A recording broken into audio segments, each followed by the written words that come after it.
오장 부자가 될 것인가, 부자로 남을 것인가. 파국은 피해야 한다. 무슨 일이 있더라도 부자가 되는 방법에는 100만 가지가 있고 그 방법을 다룬 책도 많다. 그러나 부자로 남는 방법은 하나뿐이다. 겸손함과 편집증이 어느 정도 합쳐져야 한다. 먼저 두 투자자의 이야기를 살펴보고 가자.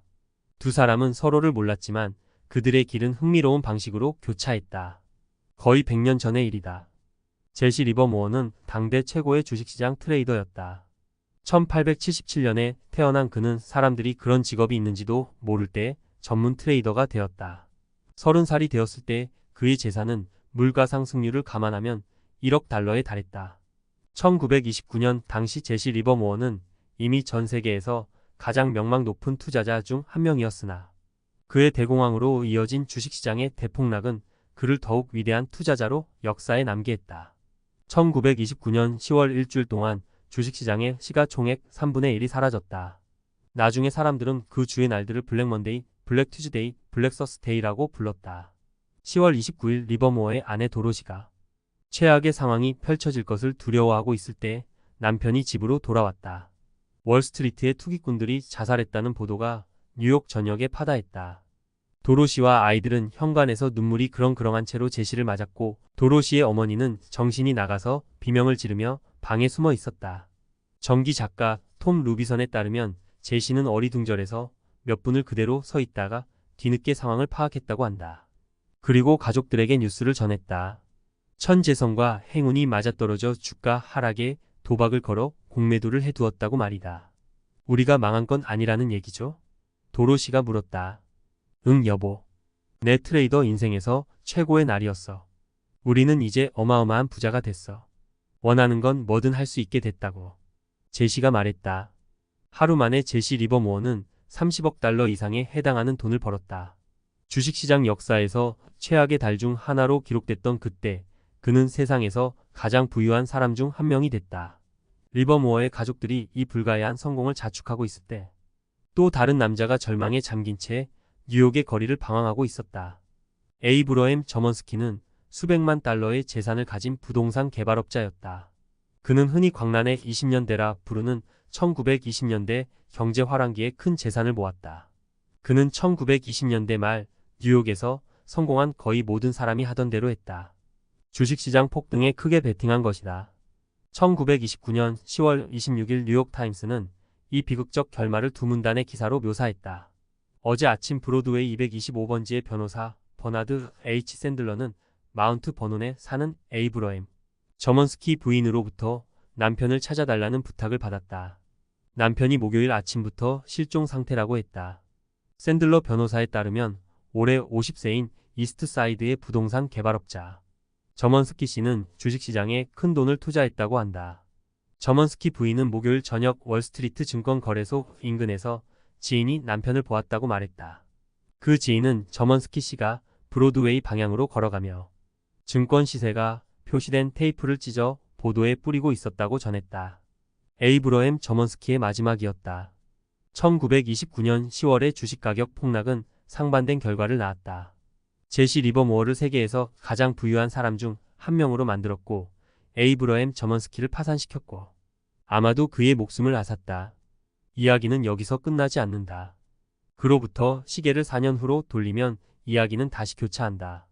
1929년에 대박을 친 리버모어는 자신감에 넘친 나머지 점점 더 큰 베팅을 했고 감당할 수 없는 빚을 지게 됐으며 결국 주식시장에서 모든 것을 잃었다. 파산과 함께 수치심을 느낀 리버모어는 1933년에 이틀간 사라졌다. 리버모어의 아내는 남편을 찾으러 나섰는데 당시 뉴욕타임스의 기사는 이런 내용을 남겼다. 파크 애비뉴 1100번지에 살고 있는 주식시장 사업가 제시 L. 리버모어가 어제 오후 3시 이후 실종되어 보이지 않고 있다.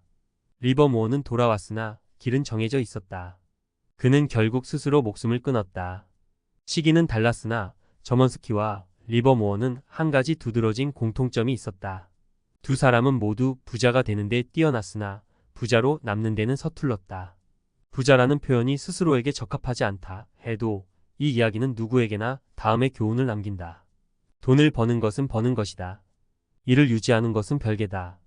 금전적 성공을 한 단어로 요약한다면 나는 생존이라고 말하겠다. 앞으로 보게 되겠지만 상장될 만큼 성공한 회사의 40%는 결국 시간이 지나면 사실상 시가총액 전부를 상실한다.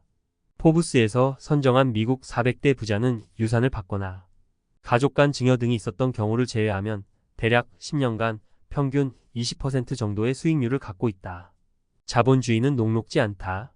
그 이유 중 하나는 돈을 버는 것과 돈을 잃지 않는 것이 전혀 다른 별개이기 때문이다. 돈을 버는 것에는 리스크를 감수하고 낙천적 사고를 하고 적극적 태도를 갖는 등의 요건이 필요하다. 그러나 돈을 잃지 않는 것은 리스크를 감수하는 것과는 정반대의 재주를 요한다. 겸손해야 하고 또한 돈을 벌 때만큼이나 빨리 돈이 사라질 수 있음을 두려워할 줄 알아야 한다. 번 돈의 적어도 일부는 행운의 덕이므로 과거의 성공을 되풀이할 거라 믿지 말고 겸손한 태도를 가질 필요가 있다. 언론인 찰리 로즈는 세쿼이아 캐피털을 이끄는 억만장자 마이클 모리츠에게 세쿼이아가 왜 그렇게 잘 나가느냐는 질문을 했다. 이에 모리츠는 회사가 장수하고 있음을 강조했다. 벤처 캐피털 중에는 5년 혹은 10년 성공하는 경우가 있긴 하지만 세쿼이아는 무려 40년간 승승장구해 왔다고 말이다. 로즈가 이유를 묻자 모리츠는 다음과 같이 말했다. 모리츠, 제 생각에 우리는 늘 회사 문을 닫지 않을까 걱정해온 것 같아요. 로즈, 정말요? 두려움이 비결이라고요? 편집증을 가진 자만이 살아남는다. 모리츠, 여기에는 많은 진실이 있어요. 우리는 내일이 어제와 다를 거라고 가정합니다. 지금의 영광에 머물러 있을 여유가 없으니까요. 절대 안주하면 안 됩니다. 어제의 성공이 내일의 행운이 될 거라 생각해선 안 되는 거죠. 또 등장한다. 생존. 모리츠 역시 생존을 언급했다. 성장이나 머리 통찰이 아니다. 전멸하는 일 없이, 포기하는 일 없이 오랫동안 살아남는 능력이 가장 큰 차이를 만들어낸다. 투자든 커리어든 사업이든 상관없이 생존이 여러분의 전략에서 기본 중에 기본이 되어야 한다. 돈 문제에 있어 생존이라는 사고방식이 그토록 중요한 데는 두 가지 이유가 있다. 첫 번째는 당연한 이유다. 아무리 큰 이익도 전멸을 감수할 만한 가치는 없다. 두 번째 이유는 앞에서 본 것처럼 복리의 수학적 원리가 직관적이지 않다는 점이다. 복리의 원리가 빛을 발하려면 자산이 불어날 수 있게 오랜 세월을 허락해야 한다. 복리는 마치 참나무를 심는 것과 같다. 1년 키워서는 별로 자란 것 같지가 않다. 그러나 10년이면 의미 있는 차이가 생길 수 있고 50년이면 대단한 무언가를 만들어낼 수 있다. 그러나 그 대단한 성장을 이루고 지켜가기 위해서는 누구나 겪게 되는 예측 불가능한 수많은 오르막, 내리막을 견디고 살아남아야 한다. 워런 버핏이 어떻게 그런 투자 수익률을 거두었는지 알아내려고 밤낮으로 매달릴 수도 있다. 그가 어떻게 최고의 기업과 가장 값싼 주식과 최고의 매니저들을 찾아냈는지 연구할 수도 있다. 이는 어려운 일이다. 그런데 이보다 덜 어려우면서도 똑같이 중요한 일이 있다. 버핏이 무엇을 하지 않았는지 주목하는 것이다. 그는 빚에 흥분하지 않았다. 그는 패닉에 빠져 주식을 파는 일 없이 14번의 경기 침체를 견뎠고 살아남았다. 그는 자신의 사업적 명성을 더럽히지 않았다. 그는 한 가지 전략, 한 가지 세계관, 스쳐 지나가는 한 가지 트렌드에 집착하지 않았다. 그는 남의 돈에 의존하지 않아 타상장 기업을 통해 투자를 관리한다는 것은 투자자들이 자금을 인출할 수 없다는 뜻이다. 그는 스스로를 녹초로 만들거나 중도 포기하거나 은퇴하지 않았다. 그는 살아남았다. 생존이 그의 장수 비결이다. 장수는 복리의 기적을 일으킨다. 바로 이것이 그의 성공을 설명할 때 가장 중요한 핵심이다. 릭 게린의 이야기를 들어보면 이 말이 쉽게 이해될 것이다. 워런 버핏과 찰리 먼거가 투자 단짝이었다는 이야기는 들어보았을 것이다. 그러나 40년 전 이들에게는 릭 게린이라는 제3의 멤버가 있었다.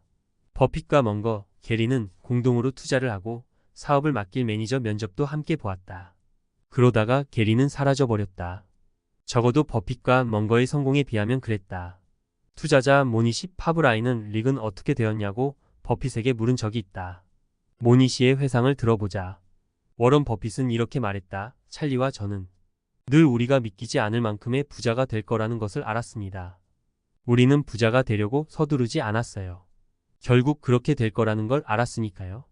릭 역시 우리 못지않게 똑똑했지만 그는 서둘렀던 거지요. 사건의 전말을 보면 릭 게리는 1973년부터 1974년까지 이어진 경기 하락 때 일종의 대출금을 사용해 투자금을 늘렸다. 그런데 이 2년 동안 주식시장은 거의 70% 하락했고 게리는 추가 증거금 납부를 요구받았다. 게리는 갖고 있던 버크셔 해서웨이 주식을 주당 40달러도 안 되는 가격에 버핏에게 팔았다. 버핏은 실제로 내가 릭이 가진 버크셔 해서웨이 주식을 샀다 고 말했다. 릭은 대출금을 사용했기 때문에 주식을 팔 수밖에 없었다. 멍거와 버핏, 게리는 부자가 되는데 똑같이 재주가 있었다. 그러나 버핏과 멍거는 부자로 남는 재주까지 추가로 갖고 있었다.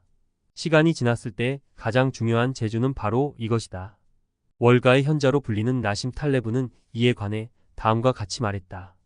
유리한 고지에 서는 것과 살아남는 것은 전혀 별개의 문제다. 전자는 후자를 필요로 한다. 파국은 피해야 한다. 무슨 일이 있더라도 살아남는다는 사고방식을 현실 세계에 적용하면 핵심은 세 가지다. 파산하지만 않는다면 결국엔 가장 큰 수익을 얻는다. 큰 수익을 바라는 것 이상으로 중요하게 생각해야 하는 것이 있다. 파산하는 일이 없기를 바라는 것이다. 사실 파산하지만 않는다면 가장 큰 수익을 얻을 거라 생각한다.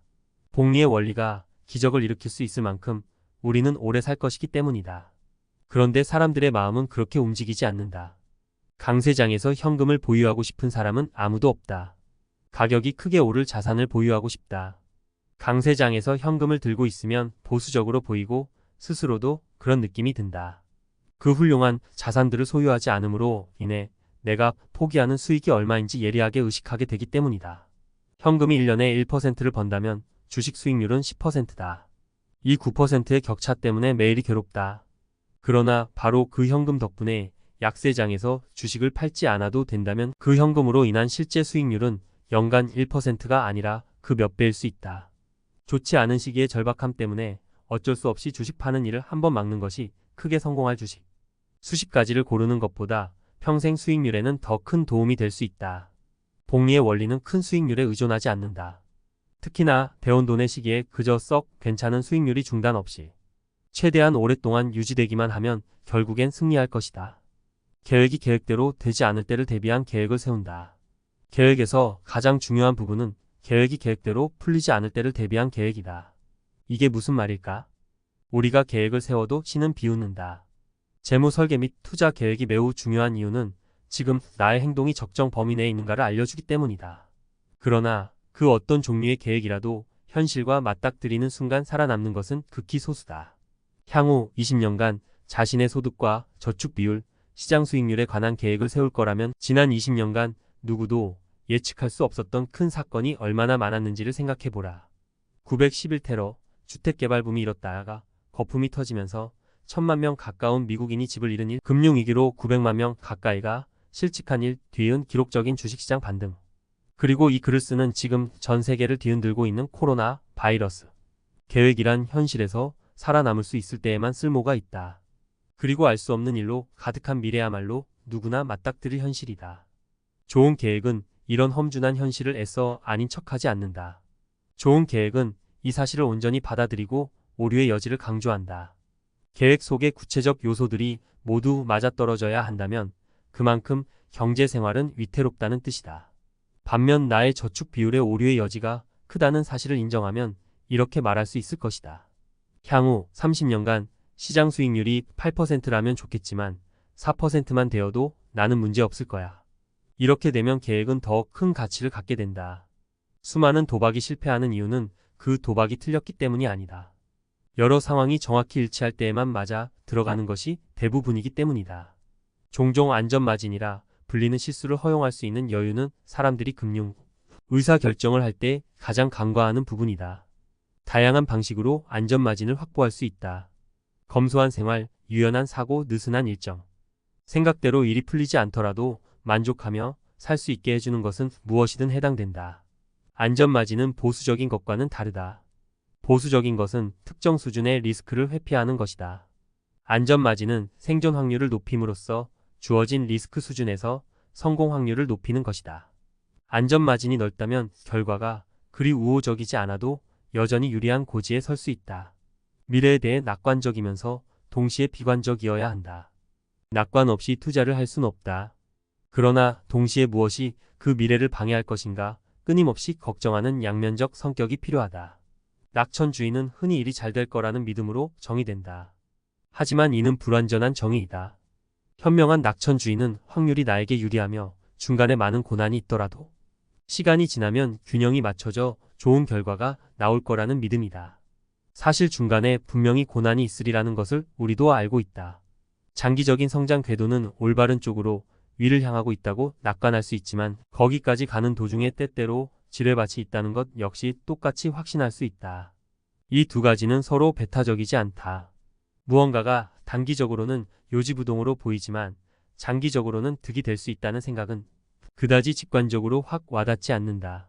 그러나 인생의 많은 일들이 이런 원리를 따른다. 평균적으로 사람들은 20살이 되면 2살 때 갖고 있던 신경세포 시냅스 연결의 절반을 상실한다. 신경 연결 통로에서 비효율적이고 불필요한 것들을 제거하기 때문이다. 그러나 평균적으로 20살의 청년은 2살짜리 아기보다 훨씬 더 똑똑하다. 진보를 위해 파괴가 일어날 수 있으며 파괴는 과도함을 제거하는 효율적인 방법이다. 자녀의 뇌속을 들여다볼 수 있다고 상상해보자. 아침마다 내 아이의 머리에서 시냅스 연결이 줄어든 게 눈에 보인다. 패닉에 빠진 당신은 이렇게 말할 것이다. 뭔가 잘못된 게 틀림없어. 뭔가가 사라지고 파괴됐어. 그냥 있으면 안 돼. 병원에 가봐야 해. 하지만 그럴 필요는 없다. 당신이 목격하는 것은 정상적인 진보의 과정이기 때문이다. 경제도 시장도 커리어도 종종 비슷한 경로를 따른다. 상실 한가운데서 성장이 일어난다. 그러나 이 기간에 어떤 일들이 있었는지 아는가? 자, 어디서부터 시작해볼까? 9번의 큰 전쟁에서 1300만 명의 미국인이 죽었다. 만들어진 기업의 약 99.9%가 문을 닫았다. 4명의 미국 대통령이 암살됐다. 단일 연도에 67만 5천 명의 미국인이 독감으로 죽었다. 400명 이상의 미국인이 사망한 자연재해가 30번 있었다. 33번의 경기 침체 기간을 누적하면 총 48년간 경기 침체가 지속됐다. 33번의 경기 침체 중 하나라도 예측한 사람의 수는 0에 가깝다. 주식시장이 최근 고점 대비 10% 이상 하락한 적이 최소 102번 있었다. 주식 가격이 3분의 1 이상 떨어진 적이 최소 12번 있었다. 연간 물가 상승률이 7% 이상이었던 적이 20번 있었다. 구글에 따르면 비관적 경제 전망이라는 말이 신문에 등장한 적이 최소 2만 9천 번 있었다.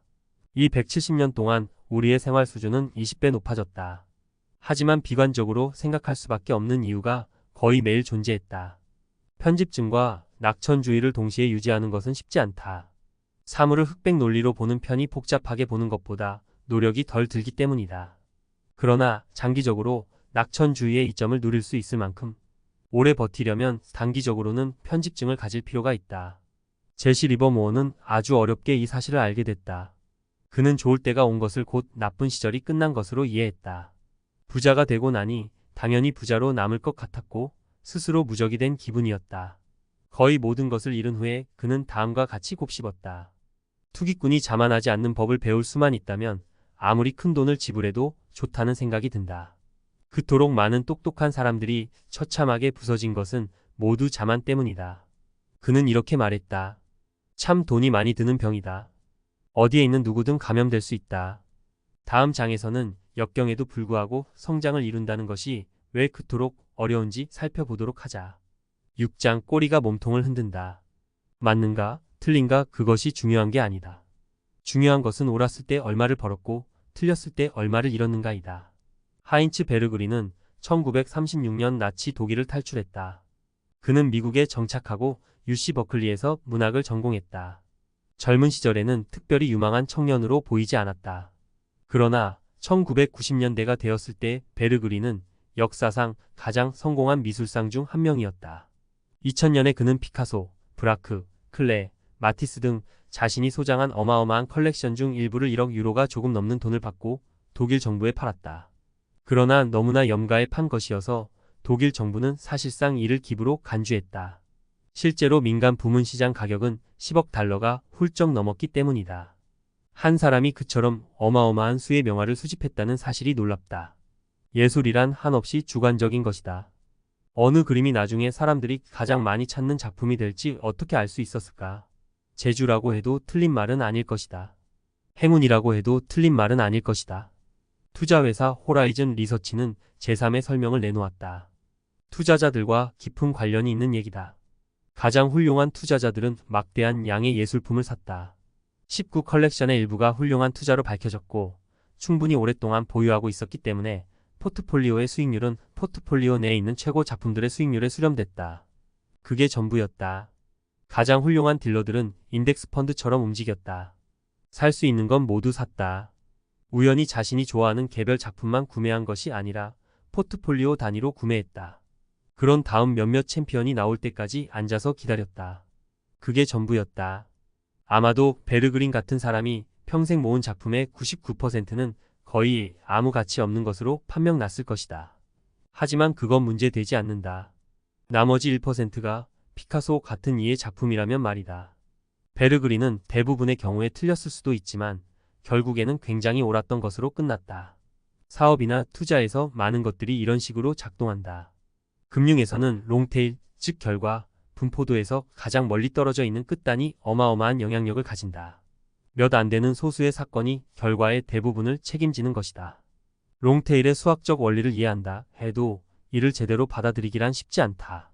절반을 틀려도 여전히 큰 돈을 벌 수 있다는 사실은 직관적으로 잘 와닿지 않는다.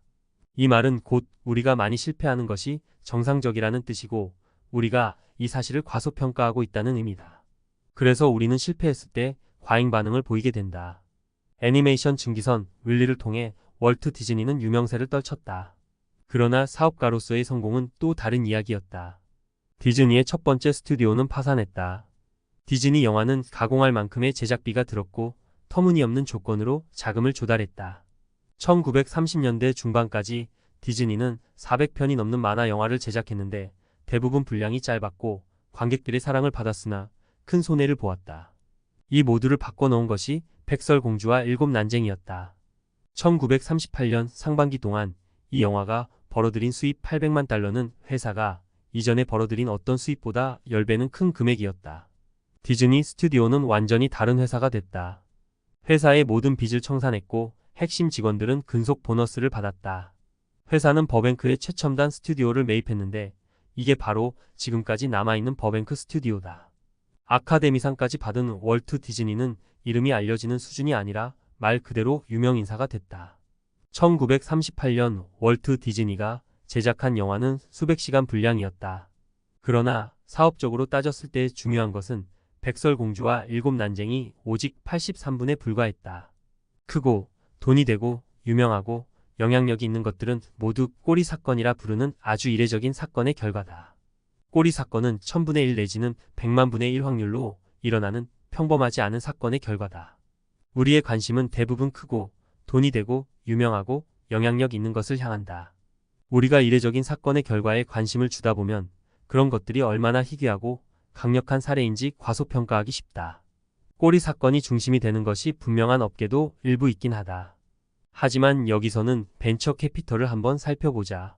어느 벤처 캐피털이 50곳에 투자했다면 절반은 실패하고 10곳은 꽤 괜찮은 수익을 내고 한두 개는 대박이 나서 펀드 수익률의 100%를 견인할 것으로 예상한다. 언젠가 투자회사 코릴레이션 벤처스가 숫자를 분석한 적이 있다. 2004년부터 2014년까지 진행한 2만 1000건 이상의 벤처 투자 사례를 분석했더니 다음과 같았다. 65%는 돈을 잃었다. 2.5%는 10배에서 20배 수익을 거뒀다. 1%는 20배 이상의 수익을 거뒀다. 0.5% 그러니까 2만 1000개 중 100개 정도의 회사가 50배 이상의 수익을 거뒀다.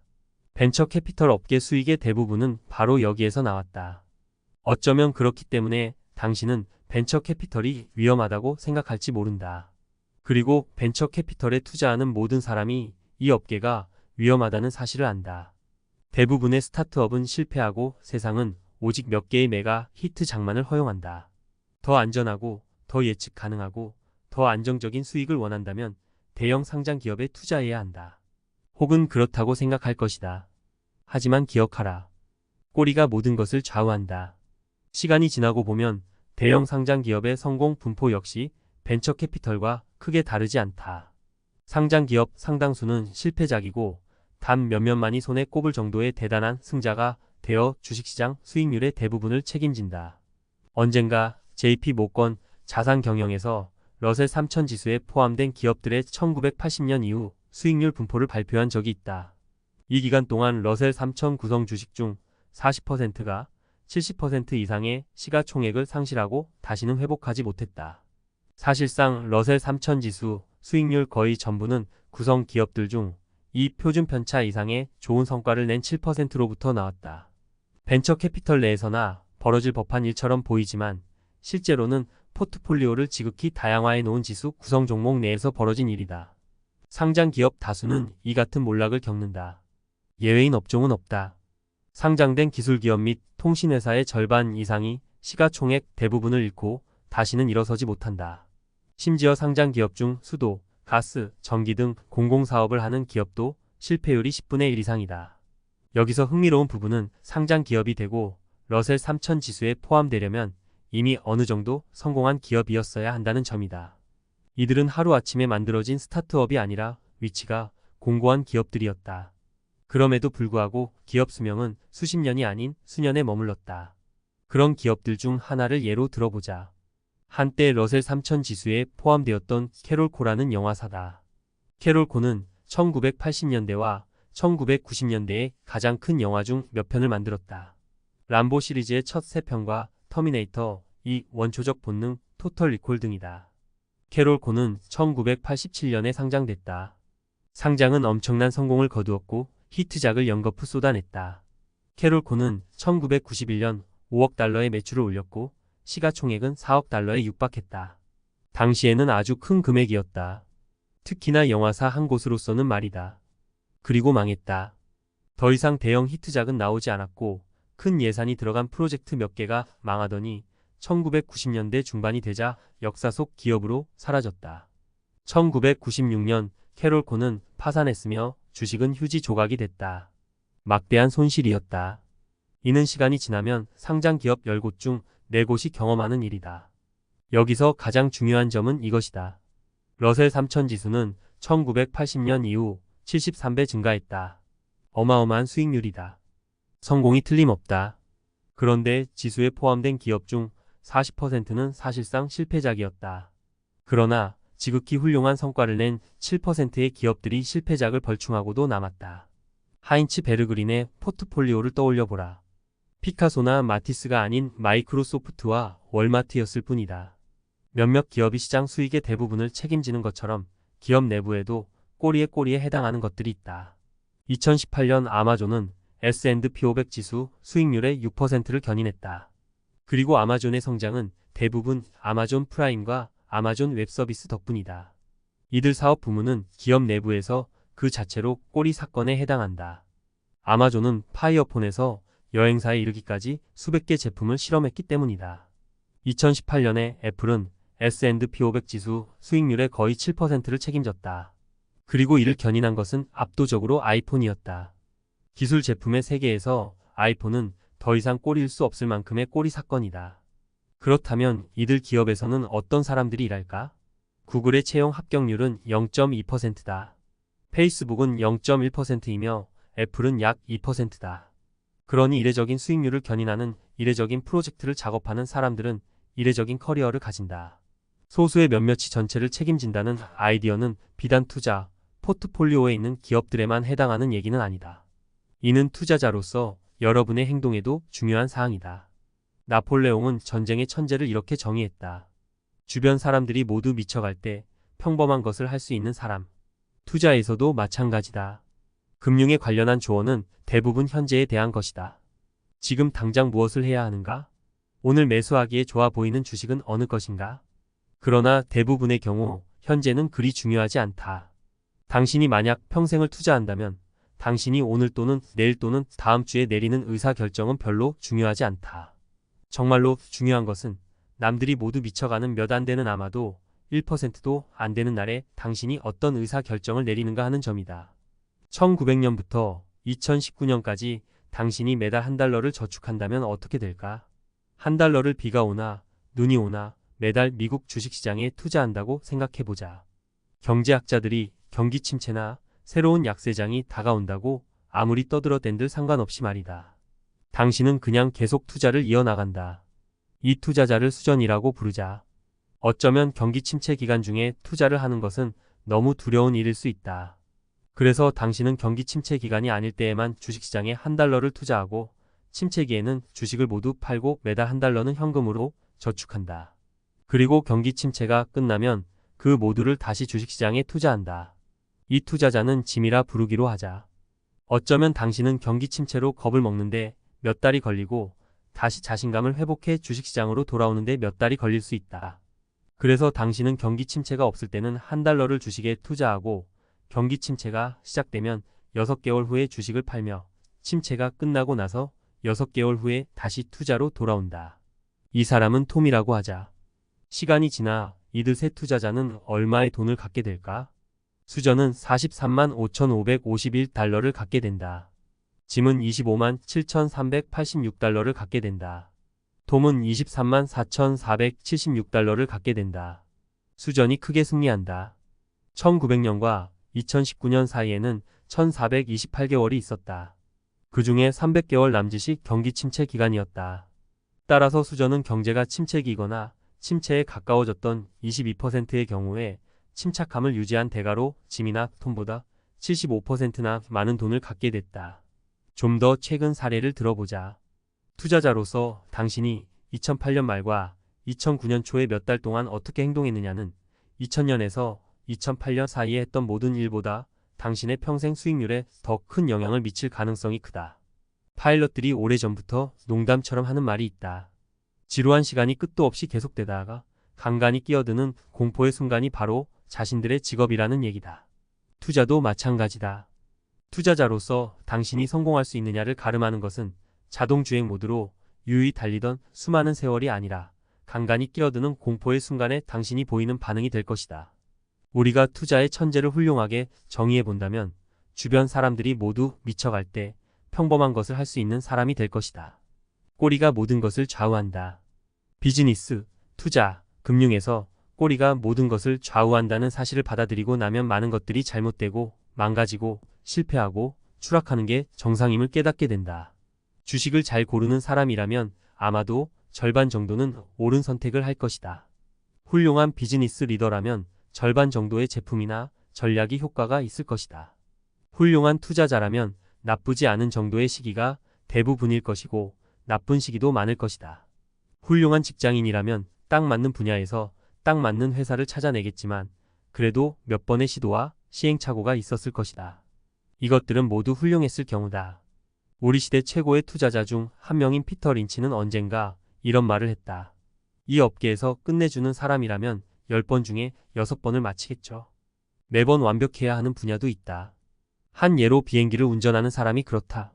그리고 거의 항상 꽤 괜찮은 성과를 내고 싶은 분야도 있다. 레스토랑의 셰프처럼 말이다. 투자, 비즈니스, 금융은 이들 분야와는 다르다.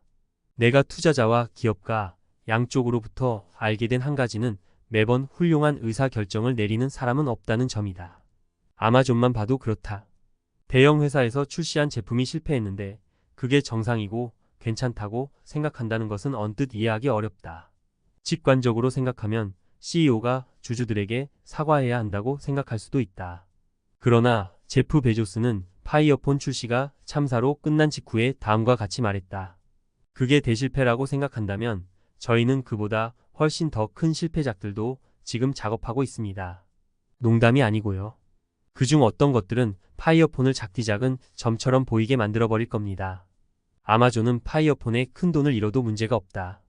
그 출혈은 수백억 달러를 벌어들이는 아마존 웹 서비스 같은 것으로 상쇄될 것이기 때문이다.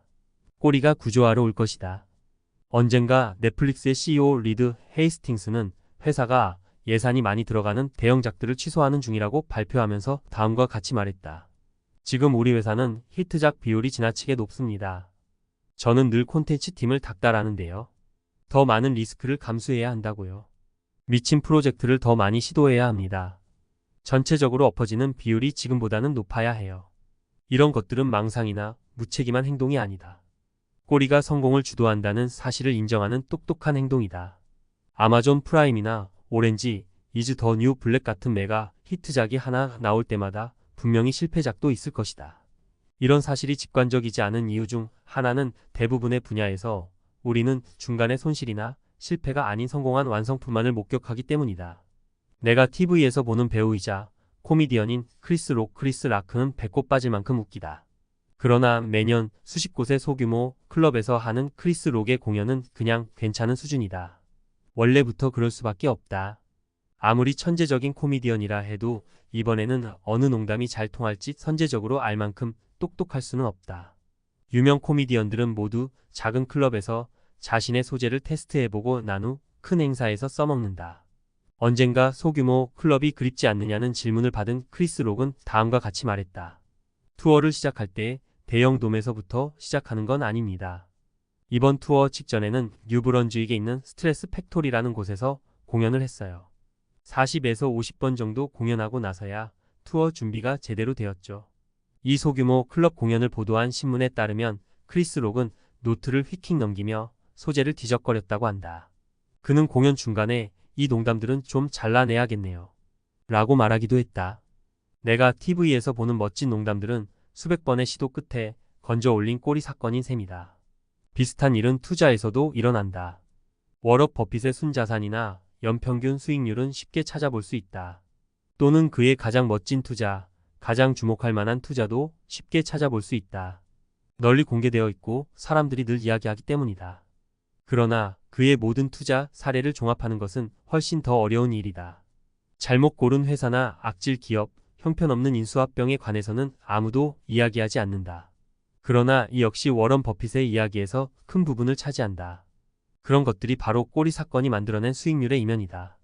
2013년 버크셔 해서웨이 주주총회에서 워런 버핏이 말하길 자신은 평생 400곳에서 500곳의 주식을 보유했지만 대부분의 돈을 벌어준 것은 그중 10곳이라고 했다. 찰리 먼거가 이어 이렇게 말했다.